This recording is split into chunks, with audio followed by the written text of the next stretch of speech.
हर हर Mahadev day 6 में आपका स्वागत है। एसएससी 2024 के लिए टारगेट स्टडी ब्लॉक चल रहा है और हमारा छठा दिन है आज। मैथ्स में आज हमारा परसेंटेज कंप्लीट हो जाएगा। लास्ट क्लास हमें कंप्लीट करनी है और आज आपको परसेंटेज के 35 क्वेश्चन जो 2023 में क्वेश्चन पूछे गए हैं आरबी सर ने करवा रखे हैं, वो एक वीडियो क्लास देखनी है। साथ में आपको 20 क्वेश्चन प्रैक्टिस करने हैं। 3 घंटे का टारगेट आपको 3 शिफ्ट में करना है। सबसे पहले आप क्लास पूरी करेंगे, उसके बाद आप आरवी सर की वीडियो देखेंगे और बाद में ब्रेक के बाद में 20 क्वेश्चंस आपको प्रैक्टिस करने हैं। इस तरीके से हमारा परसेंटेज आज कंप्लीट हो जाएगा और जब हम टेस्ट स्टार्ट करेंगे तब हम इसकी प्रैक्टिस दोबारा से करेंगे। रीजनिंग में हमें चैप्टर 5 करना है। चैप्टर 4 जो है वो हमारे काम का नहीं है। चैप्टर 5 जो है वर्ड फॉर्मेशन है, उससे एसएससी क्वेश्चन पूछता है और इस बार मेंस में एक क्वेश्चन आया था जिसमें बहुत से बच्चों ने गलती की है। तो 10 एग्जाम्पल है, 50 एक्सरसाइज के क्वेश्चन आपको करने हैं। और टेक्स्ट बुक पर अल्फ़ाबेटिक सीरीज जो हमने कल कंप्लीट किया था उसकी 2 छोटी छोटी क्विज है 10-10 क्वेश्चन की, वो भी आज आपको प्रैक्टिस करनी है। और चैप्टर 50 जो आप जाएंगे प्रीवियस ईयर क्वेश्चन का, उसमें वर्ड फॉर्मेशन के 10 क्वेश्चन है जो आज हम चैप्टर कर रहे हैं, वो क्वेश्चन आपको पूरे करने हैं। तो 2 घंटे का ये टारगेट हो जाएगा। चैप्टर 5 वर्ड फॉर्मेशन का है, मैं आपको भी दिखा रही हूँ। मेरे पास पीयूष सर की बुक है, आपके पास जो भी बुक आप उससे प्रैक्टिस करिए, कोई दिक्कत की बात नहीं है।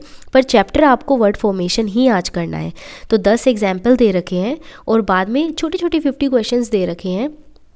वेरी सिंपल, आप आराम से इसको कर सकते हैं। बस आपको मीनिंगफुल वर्ड्स बनाने हैं जो आप आराम से बना देंगे। और ऐसे आप रीजनिंग की पर्टिकुलर टेस्ट सीरीज़ में, आई होप आपने इनरोल करवा लिया है, सभी सब्जेक्ट की टेस्ट सीरीज़ में आप इनरोल करवा लीजिए।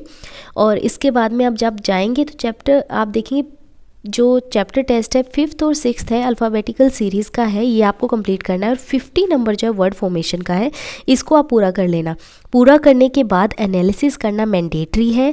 अगर आप एनालिसिस नहीं करते हैं तो कोई फ़ायदा नहीं है। आपको पता होना चाहिए कि आप कहाँ मिस्टेक कर रहे हैं और आपसे क्या गलतियाँ हो रही हैं। तो आप ये करने के बाद में हम आ जाते हैं इंग्लिश का टारगेट करने के लिए। इंग्लिश में हम चैप्टर 3 जो है पैसिव वॉइस वाला कर चुके हैं। उसके बाद में चैप्टर 4 जो है नरेशन का है, डायरेक्ट इनडायरेक्ट का, वो आपको थ्योरी एग्जाम्पल करने हैं। प्लस आपको 50 क्वेश्चन प्रैक्टिस करनी है। 1.5 घंटा आपको अराउंड लग जाएगा इसको करने में। आराम से करना, जो बुक आपके पास है उससे कर लेना। अब टेक्स्ट बुक पे इंग्लिश की जो प्रीवियस ईयर में आप जाएंगे तो चैप्टर टेस्ट 12, 13, 14, 15 ये जो है एक्टिव पैसिव का है, जो हमने कल चैप्टर कंप्लीट किया था उसकी 4 क्विज हमारे पास अवेलेबल है। 10-10 क्वेश्चंस दे रखे हैं, तो आपको वो करने हैं और विद एनालिसिस आपको करने हैं। इस बात का ध्यान रखना, एनालिसिस करना मैंडेटरी है, तभी आपको पता चलेगा कि आप कितना प्रोग्रेस कर रहे हैं। वॉल्यूम 1 नीतू सिंह मैम की बुक मेरे पास है, इसमें काफ़ी क्वेश्चंस दे रखे हैं, लेकिन आपको सिर्फ 50 क्वेश्चन प्रैक्टिस करने हैं। आप जिस भी बुक से पढ़ रहे हैं आप उससे कर लीजिए। आपके पास हिंदी मीडियम है, एक्सप्लेनेशन के साथ में उससे कर लीजिए, लेकिन 50 क्वेश्चन ही करना, क्योंकि ये चैप्टर ऐसा है ना, बाद में जब हम पीपीसी और बाकी चीज़ें कंप्लीट करेंगे, टेस्ट दिया करेंगे, तो इसकी प्रैक्टिस साथ के साथ हमारी हो जाएगी। तो अलग से आपको एफर्ट डालने की ज़रूरत नहीं है, सिर्फ 50 क्वेश्चन आप प्रैक्टिस करना। इसी के साथ आप देखिए, जब इंग्लिश की प्रीवियस ईयर में जाएंगे, पर्टिकुलर टेस्ट सीरीज़ जो है उसमें टेक्स्ट बुक में सेक्शनल ये चैप्टर टेस्ट दे रखे हैं, उसमें जब आप जा रहे हैं तो चैप्टर नंबर 12, 13, 14 और 15 आप देखिए एक्टिव पैसिव वॉइस का है। तो हमने कल चैप्टर कंप्लीट किया था ना, आज आप देना और आप देखना कि आपकी मिस्टेक कहाँ हो रही है, आपको अच्छे से समझ आया या नहीं आया।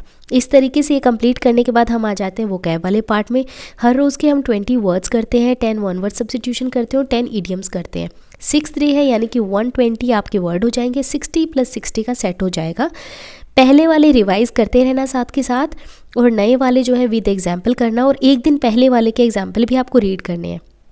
उससे प्रीवियस जो है उनके एग्जाम्पल बार बार रीड करने की ज़रूरत नहीं है, लेकिन एक दिन पहले वाले के एग्जाम्पल और आज जो न्यू टारगेट होता है उसका एग्जाम्पल आपको पढ़ना ज़रूरी है।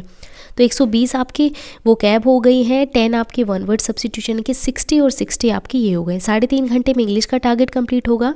जीके में हम 1 से 4 ए तक पार्ट कंप्लीट कर चुके हैं। तो आपको क्या करना है ना, फंडामेंटल राइट्स की क्विज़ दे रखी है प्रीवियस ईयर में ही।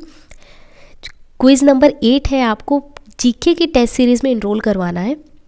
वहाँ जब आप जाएंगे तो आप देखेंगे क्विज़ नंबर 8 जो है उसमें 20 क्वेश्चन हमें फंडामेंटल राइट्स के दे रखे हैं। आप फंडामेंटल राइट्स तो पढ़ चुके हैं, तो आप क्या करेंगे, 20 क्वेश्चन क्विज़ की अटैम्प्ट करेंगे, इनका एनालिसिस करेंगे और आप देखेंगे आपने कहाँ मिस्टेक की है। इसके साथ साथ आपको आज न्यू टारगेट में different sources of Indian constitution को करना है। कहाँ से क्या लिया गया हमारे भारत के संविधान में, वो चीज़ें आपको पढ़नी है। 40 मिनट में आपका ये कंप्लीट हो जाएगा। ओवरऑल 9 घंटे का टारगेट है, लेकिन आप इसको पहले भी कंप्लीट कर सकते हैं। आप मुझे कमेंट में ज़रूर बताना। हर हर महादेव।